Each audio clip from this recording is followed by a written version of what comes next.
Most people don't lose their integrity all at once. They lose it at threshold, in an argument, in a moment of urgency, in a room where everyone else is saying yes.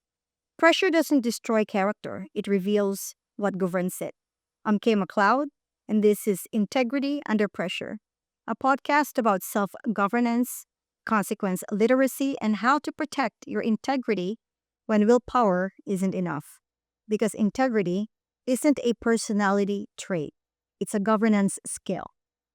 There's a quiet misunderstanding about integrity that causes a surprising amount of suffering.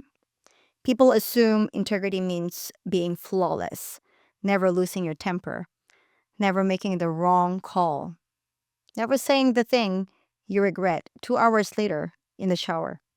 In other words, integrity is often imagined as a personality trait possessed by people who somehow live their lives without fiction. Those people exist, of course, and they're usually imaginary. Real human beings are considerably messier. We get tired, we misread tone, we say something sharper than we intended, we miss signals. We make decisions that look intelligent at 3 p.m. and then questionable by 9 p.m., which means something very important. Integrity cannot mean perfection because perfection is not available to human beings. And if integrity requires perfection, then integrity becomes impossible, which is an awkward design flaw for a virtue that most of humanity claims to value. So the real question becomes this: if integrity isn't perfection, what is it? After 20 years of marriage, I've discovered something surprisingly practical. Integrity is not faultlessness, integrity is repair.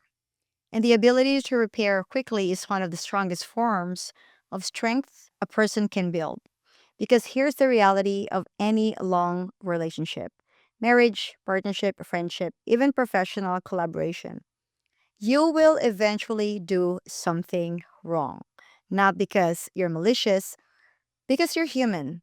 And humans operate with imperfect information, fluctuating energy, and nervous systems that occasionally behave like alarm systems in a thunderstorm. Everything is a potential emergency. Your spouse's tone, a comment from colleague, a text message that says, "We need to talk," which, by the way, is the most efficient way to ruin someone's afternoon. Nothing good has ever followed the phrase, "we need to talk." The brain hears that sentence and immediately begins constructing disaster scenarios. Am I getting fired? Did I forget something important? Is this about that thing I said 3 months ago that I hope nobody noticed? Which illustrates something interesting about human psychology. Our nervous systems are extremely creative. Unfortunately, they're also terrible screenwriters. So, if perfection isn't the standard for integrity, what is? Over the past 2 decades of marriage, I've been slowly building what I now think of as integrity infrastructure. Infrastructure sounds like a strange word for something as emotional as relationships, but infrastructure is exactly the right metaphor because infrastructure is what allows systems to function under pressure. Cities have infrastructure, bridges have infrastructure, airplanes have infrastructure, and marriages need it too. Without structure, pressure turns into chaos. With structure, pressure becomes manageable. And the structure I've built over the years rests on four simple components: structure, signal, sequence, stabilize. It sounds almost mechanical, but that's exactly why it works. Let's start with the first one: structure. Structure is what you decide before pressure arrives. Because once pressure arrives, the brain becomes a remarkably unreliable decision maker. Neuroscience research shows that when the threat response activates, the brain shifts activity toward the amygdala and away from the prefrontal cortex, the region responsible for complex reasoning and impulse control. In simple terms, When you feel threatened, your brain becomes slightly less brilliant, which explains a lot of arguments that begin with sentences people immediately regret. So, structure means deciding in advance what integrity actually looks like in the relationship. For me, it means things like this: no contempt, no character assassination, no weaponizing vulnerability, no pretending everything is fine when something clearly isn't. These rules don't prevent conflict, but they create guardrails. Guardrails matter because conflict inside guardrails is conversation. Conflict without guardrails becomes damage. The second component is signal. Signal is recognizing what activation feels like inside your body. This part took me years to understand. Most people believe arguments begin with words. They don't. They begin with physiology. Heart rate increases, breathing changes, attention narrows. The mind starts writing responses before the other person finishes speaking. It's almost like your brain has hired a lawyer, and that lawyer is preparing a closing argument while the other person is still presenting evidence. Which, if you've ever been in a heated conversation, you'll recognize immediately. You're no longer listening, you're rehearsing. This is the signal. Your nervous system has detected tension. The signal is not the problem. The signal is information. But information only becomes useful if you recognize it early. Which brings us to the third component: sequence. Sequence is understanding how distortion unfolds once activation begins. And distortion follows a very predictable pattern. First comes interpretation. They're criticizing me. Then comes narrative. They always do this. Then comes emotional acceleration, anger, defensiveness, frustration. Finally comes behavior: the sharp reply, the dismissive tone, the sarcastic comment that lands harder than intended.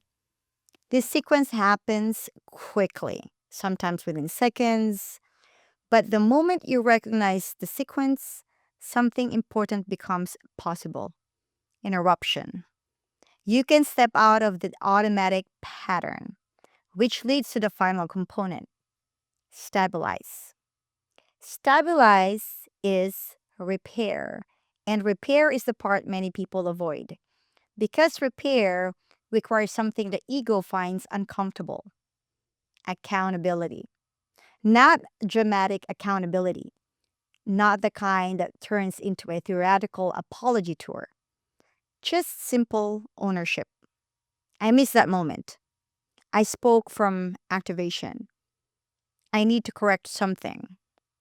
Repair brings the nervous system back to ground. It resets the system. And if repair happens quickly, the relationship doesn't accumulate unnecessary pressure. Think of it like maintaining a bridge. Small cracks are normal, but if you repair them early, the structure remains strong. Ignore them long enough, and eventually the bridge fails. Relationships operate on the same principle. The surprising part is that strong relationships are not the ones without cracks. They're the ones with good maintenance, which means strength is not the absence of mistakes. Strength is the speed of repair. There's a quote from psychologist Carl Rogers that captures this beautifully. The curious paradox is that when I accept myself just as I am, then I can change. Self punishment does not create integrity, it creates paralysis. Because when people punish themselves for mistakes, they often avoid the repair process entirely. They withdraw, they become defensive, they try to protect their identity rather than restore the relationship. But integrity is not about protecting your identity, It's about protecting the structure of the relationship. And structures remain healthy through maintenance, not punishment. If anything, punishment slows repair. It traps people inside shame rather than moving them toward correction. And shame is remarkably inefficient teacher. It spends a lot of time explaining how terrible you are. It rarely explains how to do better next time, which is why integrity into infrastructure matters.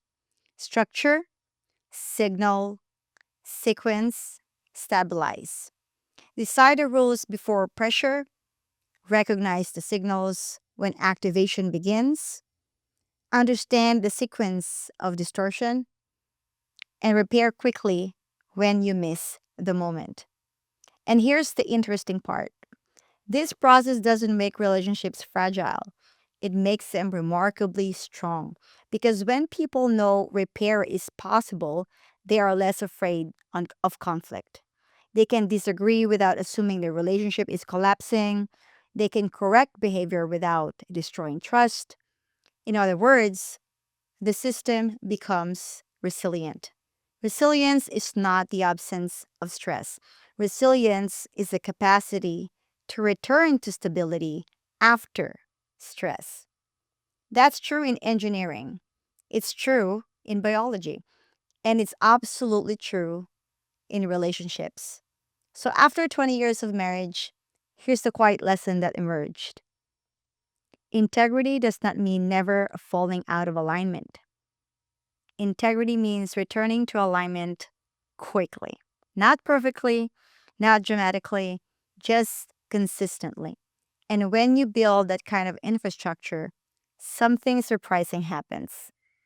Conflict stops feeling dangerous because you know the system can recover. Which leads to a question worth considering. In your own life, where are you still measuring integrity by perfection? Where are you punishing yourself for mistakes instead of building a structure that allows repair? And if integrity is not about being faultless, what would it look like to become strong enough to repair quickly instead? Because strength is not the absence of error. Strength is the ability to return to alignment without needing to punish yourself along the way. And that might be the most practical form of integrity there is. If this episode did anything, let it be this: you saw the pattern. Pressure is not the problem. The question is whether you govern yourself inside it.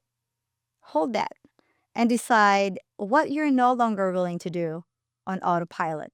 Because integrity isn't a personality trait, it's a governance skill. I'll see you on the next episode.